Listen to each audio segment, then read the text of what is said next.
Bon. Alors, comme je le dis, j'invite à la population.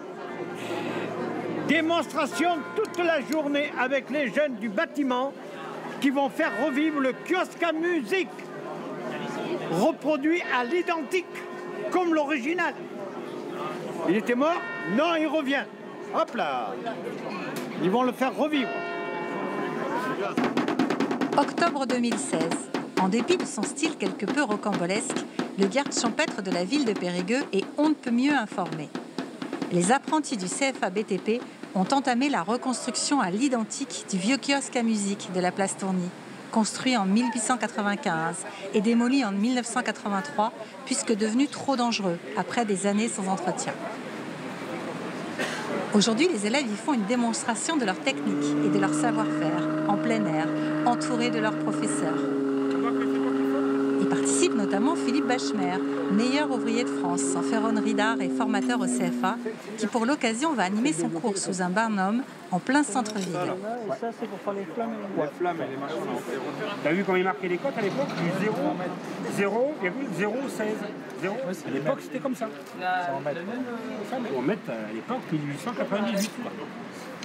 Les gens travaillaient, ils s'exprimaient comme ça à cette époque-là. À quelques mètres de la forge se trouve l'établi éphémère de Franck Méry, compagnon du Tour de France, lui aussi formateur au CFA en couvertures Ingris.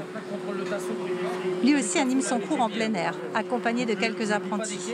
Ça vient de plaquer contre les tasseaux. Tu fais de l'autre côté?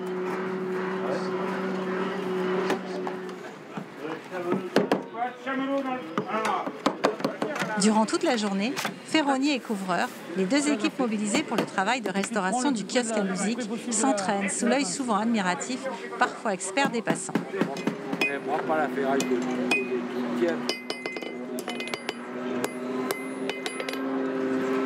Et puis à côté, prêt à renseigner tout potentiel mécène sur l'organisation générale des travaux, c'est Bernard Mounier, président de l'association du Cobati Périgueux-Périgord, en pleine opération séduction pour financer cet ambitieux projet de restauration. Nos personnages sont installés, place à l'histoire.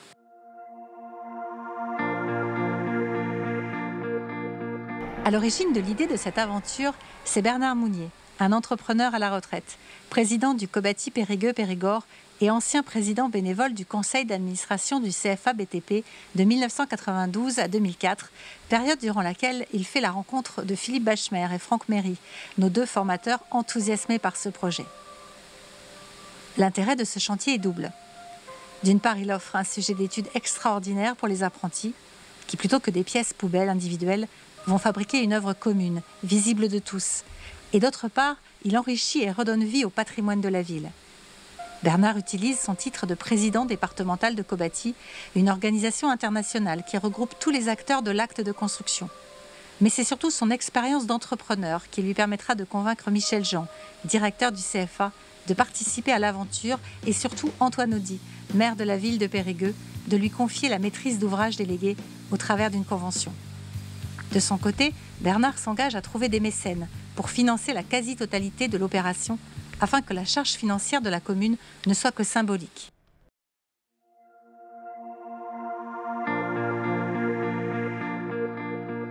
Nous sommes en février 2015. Les apprentis de première année CAP Ferronnerie effectuent la première session de prise de cote sur site, sur les vestiges de l'ancien kiosque. Ensemble, ils dressent un état des lieux très précis, également complété par des croquis ainsi que d'une quarantaine de photos. Le 26 juin 2015, en présence d'officiels et de journalistes, le maire de Périgueux, Antoine Audy, et Bernard Mounier signent le protocole d'accord pour la restauration et la reconstruction de ce mobilier urbain public. Durant l'été, Philippe Bachmer, le formateur en ferronnerie d'art du CFA BTP Périgueux, se met à l'étude de l'avant-projet, estimant les différents éléments constituant l'ouvrage, principalement à partir d'une carte postale d'époque, une photographie de très bonne qualité. Au mois d'août, il établit avec Bernard le projet de planning portant sur la période de septembre 2015 à juin 2018. Puis il finalise l'étude de conception complète, en accord avec Franck Méry pour les solutions techniques en couvertures Ingris. La Socra fait également part de son expertise en restauration d'art pour identifier la couleur d'origine du kiosque d'après échantillons prélevés sur les grilles de l'époque. Le projet est ensuite validé par Hervé Mottard du bureau d'études ID Bâtiment, puis par Ludovic Chaduteau du bureau de contrôle Socotec. Philippe de Rancourt de la société SMA BTP offre ses précieux conseils en matière d'assurance. Le 24 septembre 2015 a lieu la première réunion de chantier avec l'ensemble des intervenants au CFA BTP de Périgueux. Philippe Bachmer et Bernard Mounier y présentent l'ensemble de l'étude, puis le planning, les protocoles d'accord et les conventions de partenariat. On a le temps de faire les choses correctement, ce qui fait que la fête de la musique du 21 juin 2018 pourra se faire sur le kiosque.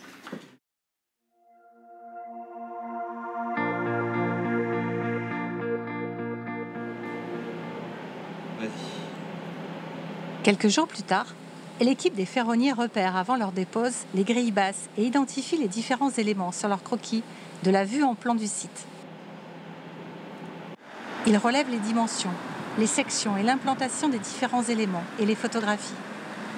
La semaine suivante, les ferronniers restaurateurs et rampistes réalisent le même travail sur la dépose des garde-corps et les rampes, ainsi que les restes des anciens poteaux. Toutes ces pièces sont rapportées au CFA, puis prennent la direction de l'entreprise ATST à Saint-Laurent-des-Hommes, chez Bernard Tessier, pour un décapage complet par grenaillage. De retour, ces éléments sont identifiés sur les parties basses de scellement, afin de réaliser tous les travaux de restauration et de traitement de surface, sans perdre les repérages. Les apprentis étudient les techniques d'assemblage, les dimensions et les formes des profilés. Ils établissent un bon de commande par rapport aux éléments manquants avant de rédiger les fiches de débit.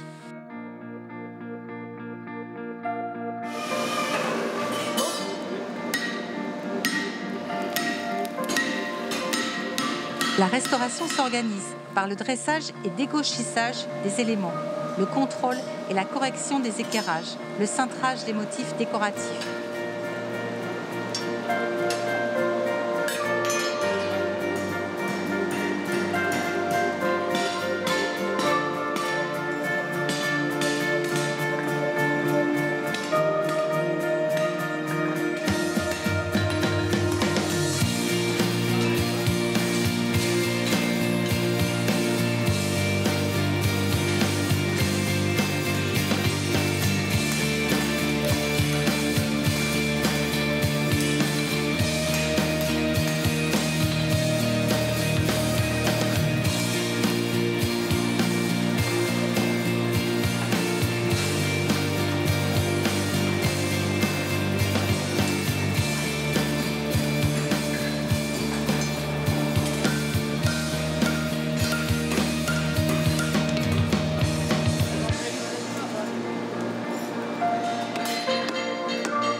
Viennent ensuite l'assemblage, avec des techniques identiques et des modifications apportées en fonction du traitement de surface et de la finition. Place à présent à la reconstruction des grilles et garde-corps ouvrants, ainsi qu'aux organes de rotation et de condamnation.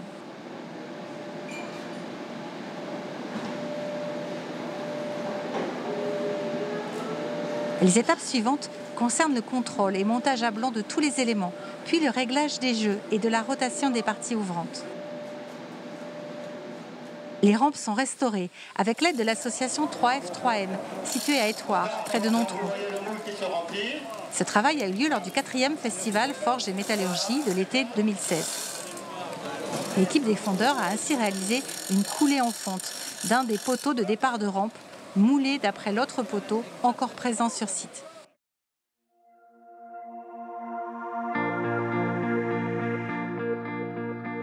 Forgés durant l'hiver au chaud dans l'atelier, le gabarit d'implantation et les poteaux provisoires sont installés dans la cour du CFA au printemps 2017.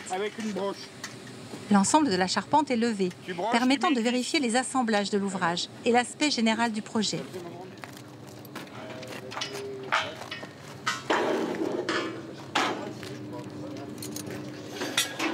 Après quoi, les apprentis ajustent les supports des prochains éléments décoratifs du kiosque, tels que les épis, décors bandeaux et consoles. Une fois la charpente montée, les apprentis zingueurs fabriquent la fonçure du chéneau en matériaux composites. Elle a pour rôle d'isoler les chéneaux cuivre des caissons en acier afin d'annuler les problèmes d'électrolyse. Et après, on ne change pas nos techniques. C'est bon pour tout le monde? On a tous compris? Ouais. C'est les aléas du chantier, ça. C'est qui va tracer l'axe? Les apprentis zingueurs peuvent maintenant prendre les cotes pour façonner les chaîneaux cuivre. Ces derniers sont façonnés d'un seul tenant, grâce à un outil nommé Wuko. Puis les apprentis coupent à la dimension et aux angles désirés avant de préparer et d'ajuster le talon, les naissances et les trop-pleins. Les angles où sont implantées les naissances sont soudés et rivetés pour assurer la résistance mécanique. Puis les trop-pleins et les talons, pour les besaces de dilatation, sont façonnés et soudés avant la pose des couvre-joints.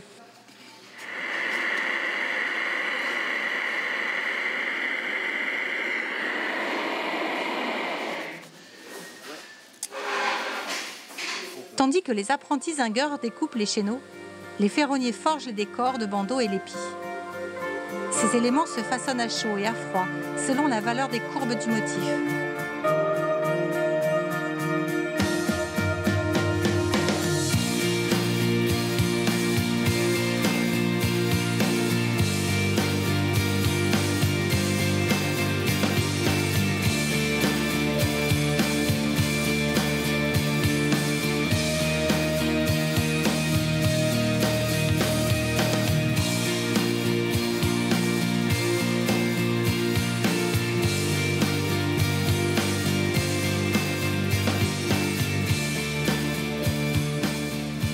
Puis pour fabriquer les 8 poteaux, c'est plus de 1840 pièces qui ont dû être mécano-soudées, meulées et poncées. Un long travail d'assemblage et de mise en forme de différents profils et de tôles, d'autant que ces poteaux ont une hauteur de 4,50 m et présentent des formes géométriques très complexes et très variées.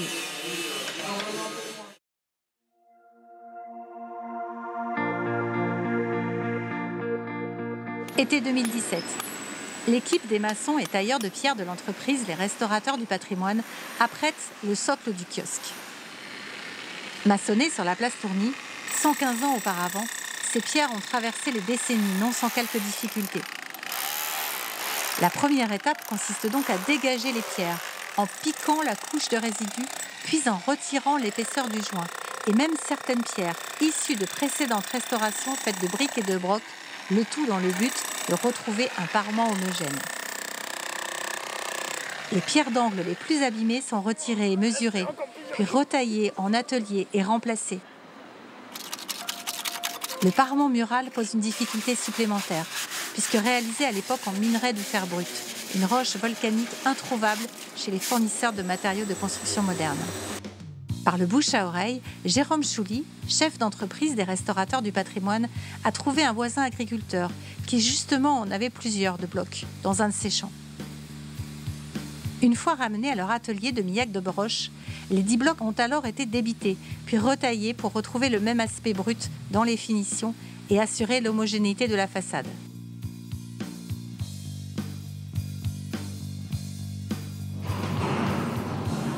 La galvanisation effectuée à chaud est un procédé industriel qui consiste à recouvrir une pièce d'acier d'une couche de zinc dans le but de la protéger contre la corrosion. Pour cela, l'acier est trempé dans un bain de zinc à 450 degrés. Cette spécificité liée au procédé de galvanisation offre un revêtement protecteur adhérent, imperméable et de résistance mécanique élevée. Cette étape cruciale a été entièrement réalisée par la société Galva Atlantique à La Rochelle, dont la directrice, Nathalie Argon, émue par le récit que lui fit Bernard de cette aventure axée sur la formation des jeunes, a tenu à offrir l'intégralité de sa prestation en guise de mécénat pour ce beau projet. Retour à Saint-Laurent-des-Hommes, auprès de l'ATST, l'entreprise qui s'était occupée du grenaillage des grilles 2 ans auparavant. C'est désormais le temps du thermolaquage. On projette une peinture époxy sur les pièces galvanisées qui sont ensuite cuites à près de 200 degrés. Cette technique de peinture offre une meilleure résistance au choc, durable et sans coulure.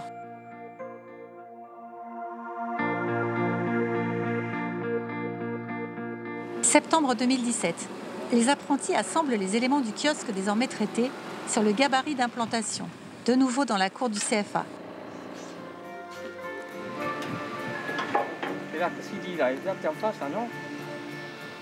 Puis les apprentis zingueurs réalisent l'ensemble du chevronnage et le voligeage des versants et contreversants, ainsi que l'implantation des tasseaux sur le support de couverture voligée. Automne 2017. Après avoir collé la fonçure dans les caissons chéneaux et la repose des chéneaux cuivre, les apprentis zingueurs ainsi que les jeunes en brevet professionnel couvreurs fixent les bandes d'égout cuivre. La couverture à tasseau est elle aussi réalisée tout en cuivre. On débute par un relevé des dimensions. Puis vient l'étude des angles de contact sur les tasseaux d'artier et de noeuds par rapport aux versants et contreversants. Le façonnage des bacs à tasseaux est réalisé par pliage en coin de mouchoir.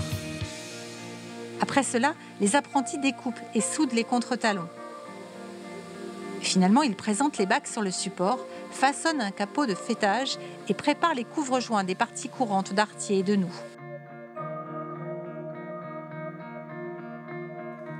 Printemps 2018. Le kiosque est désormais prêt à être démonté et livré sur les allées de Tourny. Soucieux de faire coexister toutes les techniques d'artisanat précédemment engagées avec les méthodologies de construction les plus modernes, Bernard Mounier avait prévu que la charpente et la couverture du kiosque soient entièrement remontées au sol des allées de Tourny, pour ensuite être levées en un seul élément par une puissante grue et déposées directement sur ces poteaux préalablement scellés. Ceci pour des raisons de sécurité, afin de limiter au maximum le travail en hauteur des équipes d'apprentis. Mais arrivé au moment de lever la charpente, la demande d'autorisation pour la coupe de 4 branches qui gênait le levage est refusée. La méthodologie initialement prévue fut donc annulée, pour des raisons de sécurité pour les apprentis. Il fallait trouver une autre solution, sans modification du planning initial. Une courte nuit plus tard, Bernard a débloqué la situation en ordonnant le démontage de l'ensemble et en faisant appel aux compétences de Jérôme Goudal, entrepreneur en charpente métallique et ancien apprenti du CFA. Le travail se réalise ainsi en toute sécurité et avec, malgré tout, la participation des apprentis ferronniers. Au bout du compte, seule l'enrayure aura été levée d'un bloc. Ouais, ça ira bien.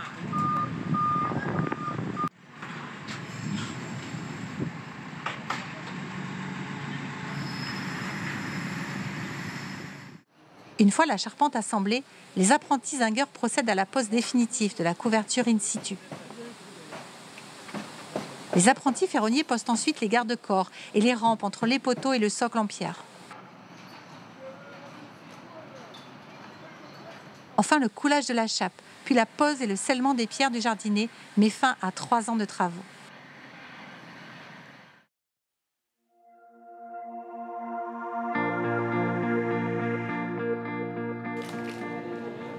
« 21 juin 2018.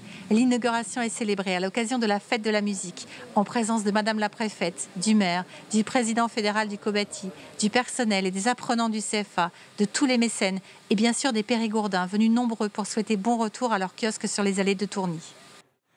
Nous pouvons retenir quelques chiffres. 100 apprentis, 24 mécènes, 18 000 heures de travail, 9 tonnes et demie de métal, 1 tonne de cuivre, et au total 580 000 € investis, dont à peine 10% à la charge de la commune. Et puis aussi de croire que cette jeunesse de France, que parfois on dit ignorante ou blasée ou inatteignable, elle est capable de faire, elle est capable d'agir et elle est capable de démontrer et de fabriquer du beau. Au final, ce que j'ai envie de vous dire, c'est que ça draine toutes nos valeurs, y compris tous les mécènes, je le pense, de solidarité, de proximité et de responsabilité. Ce projet est aussi fédérateur quand on voit la liste de tous ces mécènes. Ce projet, il embarque aussi toutes les générations. Ce projet, il est beau et utile. Et ce projet, il me rend fier et il nous rend fiers, je l'espère.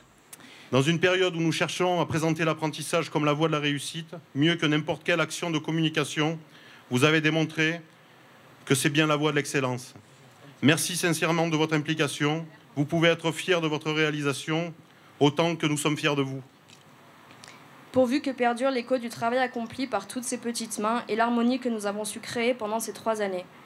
De l'idée à l'action, du croquis à l'épure, du froid de l'acier à la chaleur du charbon ardent, de la première vis à la charpente tout entière, Au travers de l'épaisse fumée blanche de la forge a surgi tout à coup une pensée. Nous étions là et nous l'avons fait.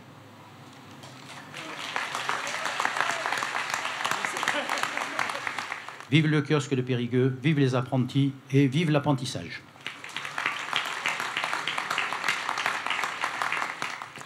Allons enfants de